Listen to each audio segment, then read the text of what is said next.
دیکھیے پروردگار عالم نے قرآن مجید میں اپنے اوصاف بڑی تعداد میں بیان کیے ہیں. وہ غفار ہے، وہ قہار ہے، وہ جبار ہے، وہ متکبر ہے، وہ مصور ہے، صفتیں آئیں. لیکن اللہ کے بعد پروردگار عالم نے نہ غفار کہا، نہ ستار کہا، نہ قہار کہا، نہ جبار کہا، نہ متکبر کہا.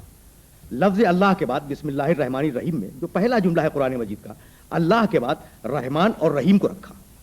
تو اگر اللہ سمجھ میں آ گیا تو یہ لفظ رحمان اور لفظ رحیم دونوں سمجھ میں آ جائیں گے. اللہ کیا ہے؟ دیکھیے خدا رازق ہے. تو جب آپ یہ فرماتے ہیں کہ خدا رازق ہے تو آپ کے ذہن میں فقط ایک صفت رزق ہوتی ہے. اس میں یہ نہیں ہے کہ خدا خالق بھی ہے، فقط رازق ہے. جب آپ نے کہا خدا خالق ہے تو فقط صفت خالقیت سامنے ہے، اب صفت رزق سامنے نہیں ہے. خدا قہار ہے، قہار قہر کرنے والا، تو ایک صفت آپ کے سامنے ہے. خدا رحمان بھی ہے، یہ قہاریت میں شامل نہیں ہے. تو خداوند عالم کے 1000 اسماء حسنہ جو دعاؤں میں اور قرآن مجید میں پائے جاتے ہیں، ان میں سے ہر اسم اس کی ایک صفت کا مظہر ہے. کوئی اسم قہاریت کا مظہر ہے، کوئی غفاریت کا مظہر ہے، کوئی رزق کا مظہر ہے، کوئی خلق کا مظہر ہے، کوئی فنا کر دینے کا مظہر ہے، کوئی دوبارہ لوٹا دینے کا مظہر ہے. تو ہر نام اللہ کا ایک صفت کا مظہر ہے. اب اگر ان سارے اوصاف کو اور سارے صفات کو ایک لفظ میں کہنا چاہیں تو بہت مشکل ہو جائے گا نا. اس کے لیے پروردگار عالم نے لفظ استعمال کیا، لفظ اللہ.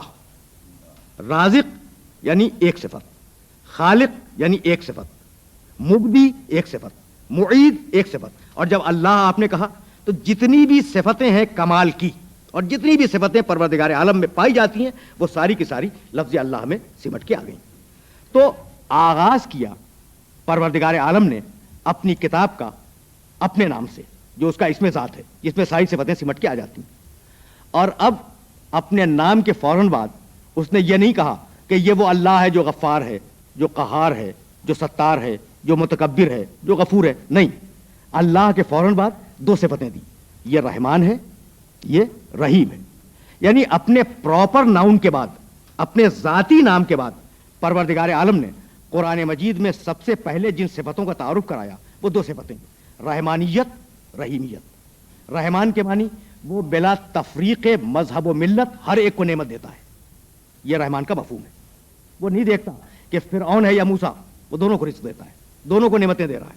اور رحیم کے معنی انسان کے کمال کو اور انسان کی حیثیت کو اور انسان کے استحقاق کو دیکھ کر نعمتیں دینے والا.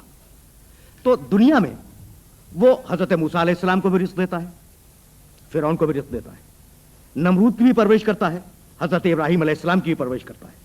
یہ ہے رحمانیت. قیامت میں وہ ان لوگوں کو نعمتیں عطا کرے گا جو اس کی راہ کمال پر چلتے ہوئے کامیاب ہوئے. اس کا نام ہے رحیم. رحیم جو استحقاق کو دیکھ کے نعمت دے، رحمان جو بلا استحقاق اور بلا تفریق مذہب و ملت نعمت کو عطا کرے. اب آپ نے توجہ فرمائی کہ اس کا جنبہ رحمت اس کے جنبہ قہر پر، جنبہ غضب پر، جنبہ انتقام پر اگر حاوی نہ ہوتا تو پروردگار عالم لفظ اللہ کے بعد ان 2 صفتوں کو نہ رکھتا. تو سہارا اللہ کے نام کا جو رحمان بھی ہے، رحیم بھی ہے. اب سورہ مبارکہ نے ترقی کی، فوراً بعد کہا الحمد للہ رب العالمین. حمد ہے اس اللہ کی جو عالمین کا، سارے جہانوں کا اور ساری کائنات کا پالنے والا ہے. فوری طور پر اس مقام پر جو سوالات ذہن انسانی میں پیدا ہو سکتے ہیں وہ 2 سوال ہیں. بھائی حمد کے معنی تعریف، حمد کے معنی شکریہ. تعریف کر رہے ہیں، مقام شکر میں ہے، حمد اللہ کی. تو فوری طور پر انسان کے ذہن میں 2 سوال پیدا ہوں گے کہ بھائی جس اللہ کی آپ حمد کر رہے ہیں وہ ہے بھی یا نہیں، پہلا سوال. دوسرا سوال جو ذہن انسانی میں آئے گا کہ ہوگا بھائی ہم کیوں حمد کریں، ہمارا اس سے تعلق کیا ہے.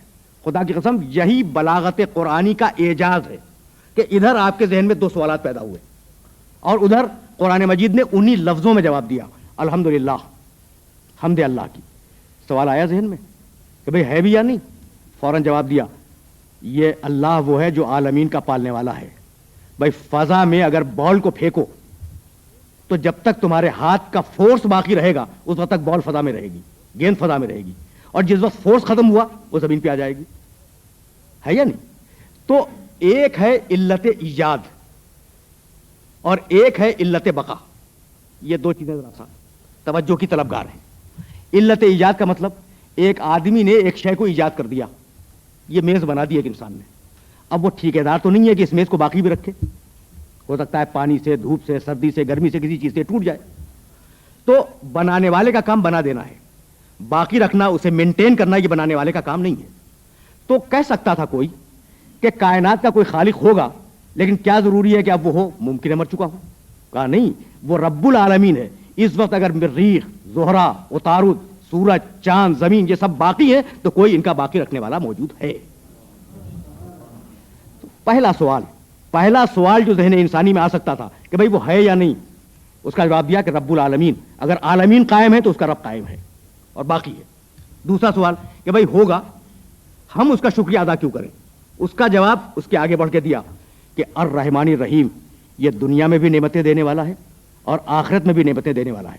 تو اگر نعمت کی تمنا ہے تو ہم کرو، اور نعمت کی تمنا نہیں ہے تو ہم نہ کرو.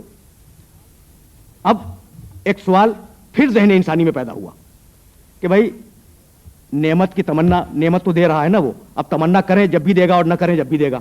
ضرورت کیا ہے کہ ہم اس کی حمد کریں؟ ہوگا، یقیناً ہوگا، ہم نے تسلیم کر دیا، اور وہ دنیا میں نعمت دے رہا ہے. لیکن یہ کہ ہم اس کی نعمت کا شکریہ ادا کریں، ہمیں اس سے فائدہ کیا پہنچے گا؟ فوراً بات کہا، دیکھیے آیتوں کا دوسری آیتوں سے ربط، فوراً بات کہا مالک یوم الدین.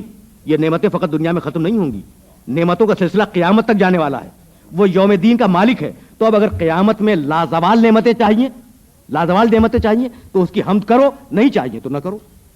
اب پھر ایک سوال ذہن انسانی میں پیدا ہو سکتا تھا، اور بڑا عجیب و غریب سوال، کہ حمد کے لیے ہم تیار ہیں، ہم اس کی حمد کے لیے تیار ہیں، لیکن حمد کا وہ سلیقہ کیا ہو، وہ طریقہ کیا ہو جو اس خالق کو پسند ہو. تو فوراً جواب آیا ایاک نعبد، پروردگار ہم تیری عبادت کرتے ہیں، عبادت کے ذریعے تیری حمد کو تیری بارگاہ میں پیش کرتے ہیں. اب پھر ذہن انسانی میں سوال پیدا ہوا کہ اس عبادت کے طریقے کو کون بتلائے؟ ایاک نستعین، پروردگار مدد بھی تجھ سے ہے، طریقہ عبادت تو بتلا دے. اب پروردگار طریقہ عبادت کو بتلائے تو کیسے بتلائے؟ تو اب پھر فوراً ایک دعا دے دی، اہدنا الصراط المستقیم. دعا مانگو ہماری بارگاہ میں کہ پروردگار ہمیں سیدھے راستے پر چلنے کی ہدایت کر، سیدھے راستے کی طرف ہماری ہدایت کر. جب سیدھے راستے کی طرف ہدایت کی دعا دے دی تو جب بھی ہدایت آئے گی، جب بھی کوئی ہدایت پروردگار کی طرف سے آئے گی تو عوام الناس میں اور انسانوں میں دو متضاد رد عمل پیدا ہوں گے. دیکھیے اب آیت کا اختتام ہو رہا ہے. جب بھی ہدایت آئے گی پروردگار کی طرف سے تو انسانوں میں دو متضاد رد عمل پیدا ہوں گے. کچھ لوگ اس ہدایت کو قبول کریں گے، کچھ لوگ اس ہدایت کو ٹھکرا دیں گے. جو قبول کرنے والوں میں ہوں گے ان کا نام ہے انعمت علیہم، اور جو ٹھکرانے والوں میں ہوں گے ان کا نام مغضوب علیہم اور ضالین ہے. وآخر دعوانا ان الحمد للہ رب العالمین.